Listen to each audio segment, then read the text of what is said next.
오늘은 중동 지역에 벌어지고 있는 여러 분쟁에 대해서 한번 이야기해 보려고 합니다. 특히 후티 반군은 누구이며 그들은 왜 홍해로 지나가는 배들을 잡고 있는 건지, 미국과 싸움을 벌이고 있는 건지 그 얘기를 한번 해보려고 합니다.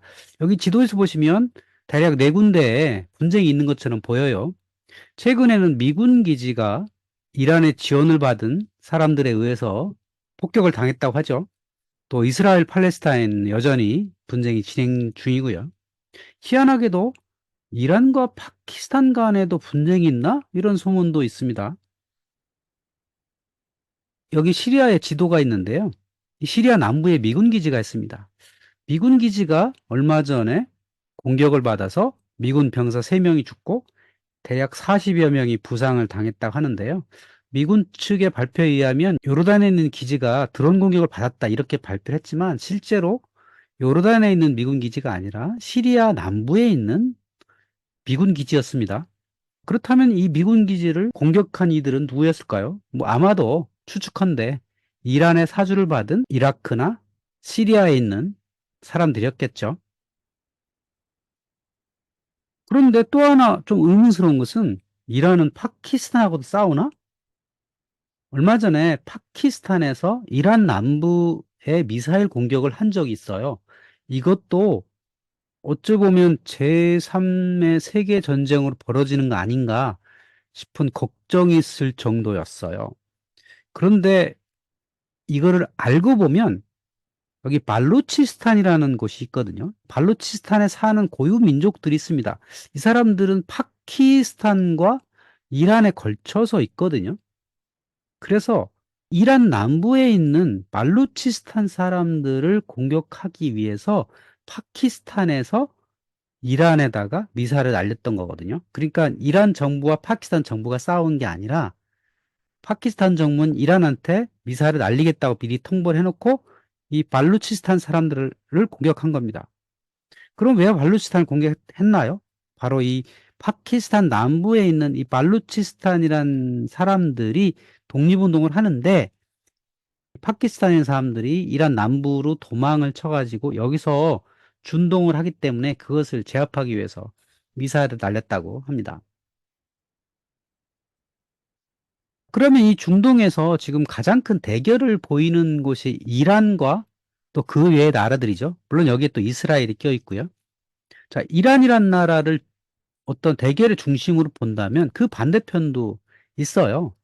여기 지도에서 보시면 녹색으로 되어 있는 것은 이란과 그 동맹을 하는 나라들이죠. 그러니까 이란, 이라크, 시리아, 그리고 레바논 남부라고 할 수 있고요. 또 북예멘 쪽이 있죠. 그 반대편에는 사우디아라비아를 비롯한 여러 나라들이 있습니다. 와일드 카드를 할 수 있는 카타르나 쿠웨이트, 오만도 있죠. 이 시점에서 우리는 중동과 아랍 그리고 이슬람 지역을 좀 구분할 필요가 있습니다. 왜냐하면 우리가 이슬람 얘기를 하면 다 중동 쪽에 있는 것들만 얘기하거든요. 근데 이슬람 영역은 굉장히 넓습니다. 가장 큰 인구를 가진 이슬람 국가는 어디죠? 인도네시아입니다. 그러니까 이슬람의 영역은 여기 인도네시아에서부터 북아프리카까지 굉장히 넓은 곳입니다. 또 중앙아시아도 있죠. 카자흐스탄, 우즈베키스탄, 인구의 대부분이 무슬림인 나라들이 이슬람인 거고요. 그보다 조금 작은 규모가 아랍입니다. 아랍인들이 살고 있는 땅, 이것이 아랍이죠. 또 그거와 겹치기는 하지만 우리가 정치 지정학적으로 부르는 용어 중에 하나가 중동이라는 것이죠. 그래서 중동은 이집트에서부터 아프가니스탄 또 터키를 포함한 것을 흔히 중동이라고 부르죠. 아랍은 북아프리카와 사우디아라비아가 있는 아라비아 반도를 아랍이라 부른다. 이런 거죠. 그래서 이슬람은 종교적인 영역이라 할 수 있고요. 굉장히 범위가 넓다. 그리고 중동이라는 것은 정치 지리적 용어죠. 대략 사우디아라비아를 중심으로 한 그 지역, 이것을 중동이라 부르고요. 아랍은 아랍어를 쓰는 언어 또는 민족적 구분, 이렇게 우리가 인문지리적으로 구분할 필요가 있다는 거죠. 이 중동을 보면 인종 구성이 굉장히 복잡해요. 특히 터키, 이란, 아프가니스탄 이쪽이 굉장히 복잡합니다. 그래서 이 지역에 가장 많은 숫자를 차지하는 또 가장 많은 나라에 걸쳐 있는 사람들은 아랍인들이죠. 아랍어를 쓰는 사람들, 사우디아라비아, 이집트, 이라크, 시리아, 예멘, 오만, UAE, 카타르 이런 나라들이죠. 그런데 중동이면서 아랍이 아닌 곳이 있죠. 바로 튀르키예 그리고 이란입니다. 여기 지도에서 보시면 튀르키예가 있죠. 튀르키예는 다수민족이 투르크족입니다. 녹색으로 되어 있죠. 그런데 이 튀르키예 동부에는 쿠르드족이 삽니다. 이 쿠르드족은 튀르키예 동부, 이란의 서부, 이라크의 북부에 걸쳐서 있죠. 인구 한 3천만 정도 됩니다. 꽤 많은 사람이 살고 있죠. 이란이란 나라를 한번 보죠. 이란이란 나라는 주요 인구가 페르시아인입니다. 그런데 전 국민이 아니고 대략 60%가 페르시아인이고 나머지 사람들이 살죠. 서북부에는 아제르인, 또 아랍인도 있고요. 또 동남방에는 지금 파키스탄과 문제가 되는 발루치스탄 사람들도 있고요. 자, 이렇게 중동, 특히 이란과 튀르키예 쪽에 복잡한 인종 구성으로 되어 있다라고 하는 게 이 지역의 특징이죠. 또 아랍의 정치를 한번 보면 이렇습니다. 우선 왕정이 있죠. 왕정 중에서 가장 인정받는 고귀한 사람들은 하심 가문 왕국이에요. 하심 가문이란 무함마드의 혈통입니다. 본래 메카에 살던 그런 사람들이죠. 그 사람들이 20세기에 왕국을 구성을 했는데 그 중에 하나가 요르단이고요. 또 하나가 모로코입니다. 여기가 화신 가문 왕국이고요.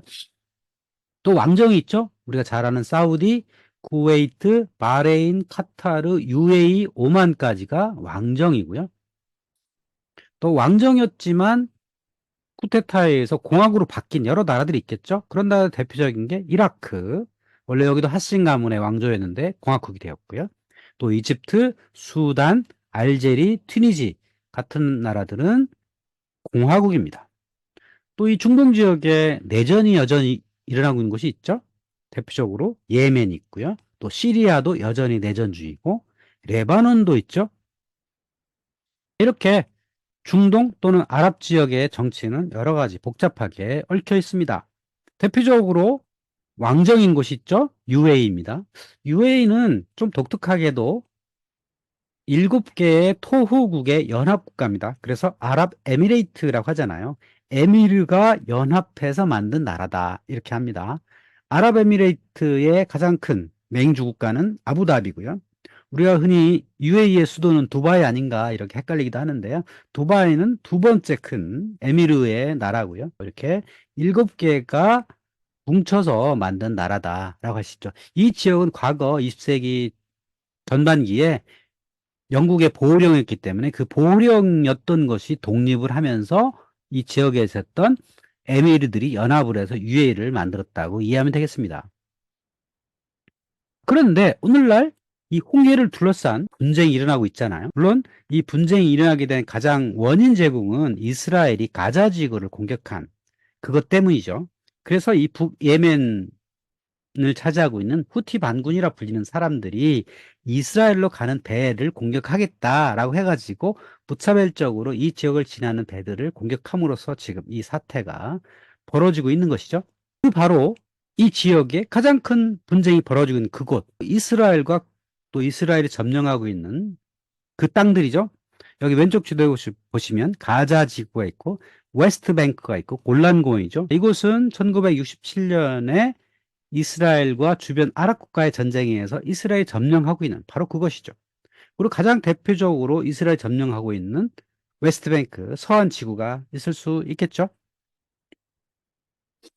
자, 그렇다면 이스라엘과 가자 지구 간의 쟁투에 의해서 이어지고 있는 그 홍해의 무역로를 막고 있는 그 사람들, 바로 그 후티 반군은 누구인가를 알아볼 필요가 있어요.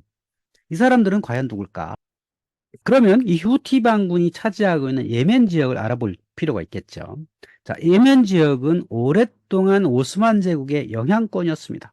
여기 지도에서 보시면 오스만 제국이 콘스탄티노플에 수도를 두고 북아프리카와 아랍 지역, 특히 사우디아라비아 서쪽 또 예멘 북쪽까지 이렇게 넓은 지역을 차지하고 있었습니다.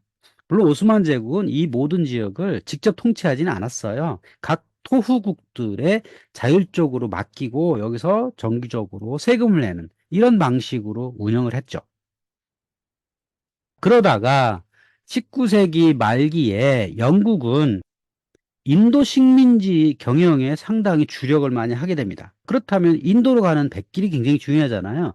그래서 여기 이집트의 수에즈 운하를 파게 됐던 거고, 이 수에즈 운하를 거쳐서 홍해로 가는 이 백길이 굉장히 중요하죠. 그래서 1839년에 인도로 가는 길목에는 여기 아덴 항구가 있어요. 이 아덴 항구를 영위하기 위해서 예멘 남부를 식민 통치를 하게 됩니다. 바로 인도로 가는 길목을 잡기 위한 그런 방편이었던 거죠.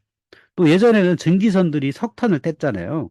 그 석탄을 보관할 곳이 필요해요. 정기적으로 배들이 기항을 해서 석탄을 보급을 받아야 됐기 때문에 이 항구가 굉장히 중요했습니다. 그 항구로서 아덴항이 중요했던 겁니다. 그런 와중에 세계 1차 대전이 벌어졌죠. 그러면서 오스만 제국이 영국, 프랑스, 러시아에 패배하게 되죠. 그래서 예멘 땅에서 오스만 제국이 물러날 시점에 북예멘이 예멘 왕국으로 독립을 하게 됩니다. 이곳은 오랫동안 시아파가 영위하던 그런 땅이에요. 한 1000년간 왕국으로 있었죠. 물론 오스만 제국의 속국의 하나로서 영위해왔던 그런 곳이어서 오스만 제국이 물러남으로써 자연스럽게 예멘 왕국으로 독립을 하게 되었던 겁니다.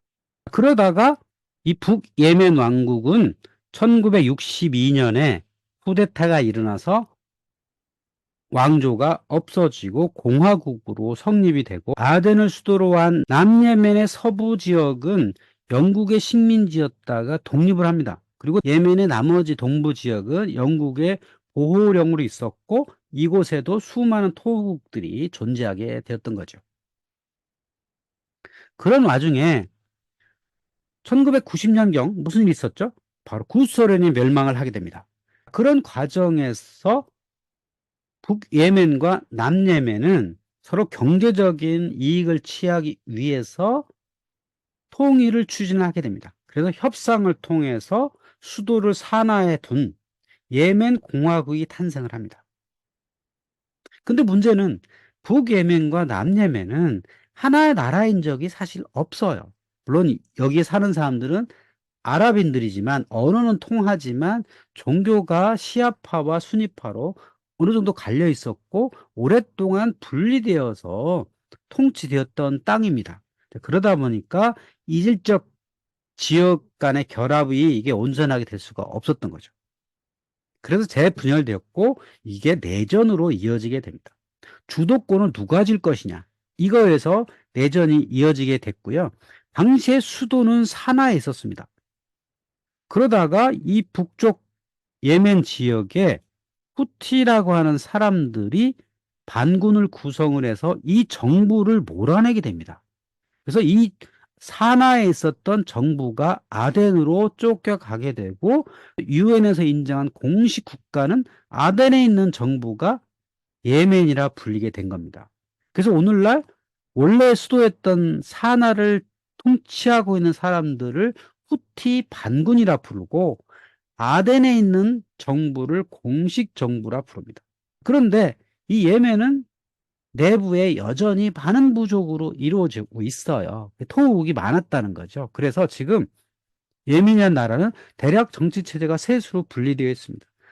북예멘 지역을 차지하고 있는 후티, 남예멘을 차지하고 있는 정부, 그리고 동부 지역에도 따로 여러 토후국들이 영유하는 이런 체제로 되어 있다는 거죠. 물론 상당히 불안한 정치 체제가 이어지고 있다라고 할 수 있겠죠. 바로 그 예멘에 있는 후티 반군이라 불리는 이 사람들은 오랫동안 사우디와 분쟁 관계에 있었어요.